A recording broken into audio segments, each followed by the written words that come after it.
සුබ දවසක් වෙන්න කියලා ප්‍රාර්ථනා කරන ඔයගොල්ලන් හැමෝටම හැමෝම ආදරයෙන් පිළිගන්නවා මැජික් වයිබ්ස් මගේ YouTube channel එකට. එහෙනම් අපි වැඩි කතා බහක් නැතුව යමු වීඩියෝ එකට. ඔබ ආදරය කරන එක් විශේෂ පුද්ගලයෙක් ඇති. ඔබ ආදරය කරන ඒ විශේෂ පුද්ගලයාගෙන් පණිවිඩයක් එනකන් ඔයාලා මග බලන් ඉන්නවද? දුරකථනයේ දෙස බලමින් කාලය ගත කරන ඔබට විශ්වයේ රහස්‍ය බලය භාවිතා කළ ඉතාමත් ඉක්මනින් ඒ පණිවිඩය ලබා ගන්න පුළුවන් කිව්වොත් ඔයාලා විශ්වාස කරනවද? විශ්ව මාතාව කියන්නේ අපේ සිතුවිලි වලට ප්‍රතිචාර දක්වන මහා ශක්තියක්. අපිට අවශ්‍ය දේ නිවැරදි විදිහට මුදා හැරියොත් ඒ දේ අපිට ලැබෙන්න ගත වෙන්නේ ඉතාම සුළු වෙලාවයි. හරි.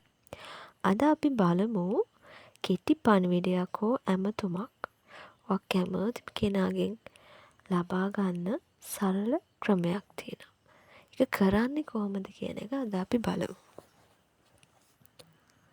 හරි. මුලින්ම ඕගොල්ලන් මේකට තෝරගන්න ඕනේ නිහඬ සාමකාමී නිස්කලංක තැනක්. ඊට පස්සේ ඕගොල්ලන් එතනට ගිහිල්ලා වාඩි වෙලා ඕගොල්ලන්ගේ ඇස් දෙක පියාගෙන ගැඹුරින් හුස්මක් අරගන්න. ඔයාගේ මනස සම්පූර්ණයෙන්ම නිදහස් කරගන්න. හරි.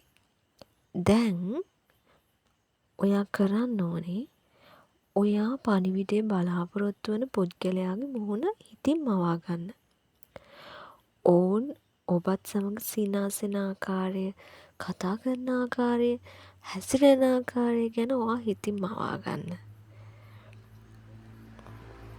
ඊට පස්සේ ඔයා ඔයාගේ දුරකථනය අතට අරගෙන දුරකථනයේ තිරය දෙස බලාගෙන ඔවුන්ගෙන් පණිවිඩයක් ලැබී ඇති බව හිතන්න. එතකොට ඒ පණිවිඩය ඔයාලට ලැබුණාට පස්සේ ඔයාට දැනෙන හැඟීම, ඔයා පණිවිඩය කියවන ආකාරය, ඒකේ මොනවා වගේ දෙයක් තියෙන්නේ නැතිද වගේ ඒ දේවල්, ඒ සතුට ඔයා අත්විඳින්න. ඒ හැමදේම විශ්වයට මුදා හරින්න. ඊට පස්සේ ඔයාලා කරන්න ඕනේ විශ්ව මාතාවට ස්තුති කරන එක. හරි. දැන් ඔයාලා දැඩි විශ්වාසයෙන් යුතුව මෙහෙම කියන්න. ස්තුතියි විශ්ව මාතාවනි, මට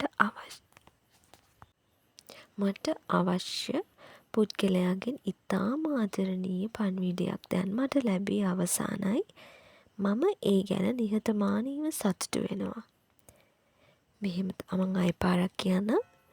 ස්තුතියි විශ්ව මාතාවනි, මට අවශ්‍ය පුද්ගලයාගෙන් ඉතාමත් ආදරණීය පණිවිඩයක් දැන් මට ලැබී අවසానයි. මම ඒ ගැන නිහතමානීව සතුටු වෙනවා. විශ්ව මාතාවට අනේක වාරයක් ස්තුතියි. අනේක වාරයක් ස්තුතියි. මේ විදිහට ඔයගොල්ලන් විශ්ව මාතාවට ස්තුති කරන්න ඕනි. ඇත්තටම ඊට පස්සේ ඔයගොල්ලන් මෙහෙම දෙයක් කරානේ මං දැන් මෙයාගේ පණිවිඩයක් හිත ඉන්න එපා. ඇත්තටම ඔයගොල්ලන්ට කරලා බලන්න. ඔයගොල්ලන්ට සාර්ථක ප්‍රතිඵල ලැබෙනවා. ඒ කියන්නේ මම මෙහෙම දෙයක් කරානේ කියලා හිතන්න නැතුව පුරුදු විදිහට ඔයගොල්ලන්ගේ දිනදා වැඩ කටයුතු කරගෙන යන්න. ඊට පස්සේ ෆෝන් එක දිහාම බලන් ඉන්න එපා. දැන් පණිවිඩයක් වෙයි කියලා ඒ ගැන හිතන්න නැතුව හිතින් අමතක කරලා ඔයගොල්ලන්ගේ වැඩ කටයුතු කරගෙන යන්න. අනිවාර්යයෙන්ම ඔයාගේ ක්‍රෂ් එක එහෙමත් නැත්නම් ඔයත් එක්ක ඔයාගේ ආදරේවත් එක්ක තරහ වෙලා නම් හරි, ආදරය කරන පුද්ගලයා හරි, ඔයා කියන්නේ පණිවිඩ බලාපොරොත්තු වෙන කෙනා අනිවාර්යයෙන්ම ඔයාට කතා කරනවා. මේක විශ්වාසයෙන් කරලා බලන්න. අනිවාර්යෙන් ඔයාට සාර්ථක ප්‍රතිඵල ලබා ගන්න පුළුවන්. මතක තියාගන්න මේක දැඩි විශ්වාසයෙන් කරන්න ඕන දෙයක්. සැකය කියන්නේ මේ ශක්තිය බිඳ දාන දෙයක්. පූර්ණ විශ්වාසයෙන් මේ අත්හදා බලන්න. ඒ වගේම ඔයාට ලැබුණු ප්‍රතිඵලත් පහලින් කමෙන්ට් කරගෙන යන්න අමතක කරන්න එපා. ඔයගොල්ලන්ට ප්‍රාර්ථනා කරනවා විශ්වයේ ආශිර්වාදය ඔයගොල්ලන් හැම දිනාටම හිමි වෙන්න කියලා. එහෙනම් සුබ දවසක් ගිහින් එන්නම්.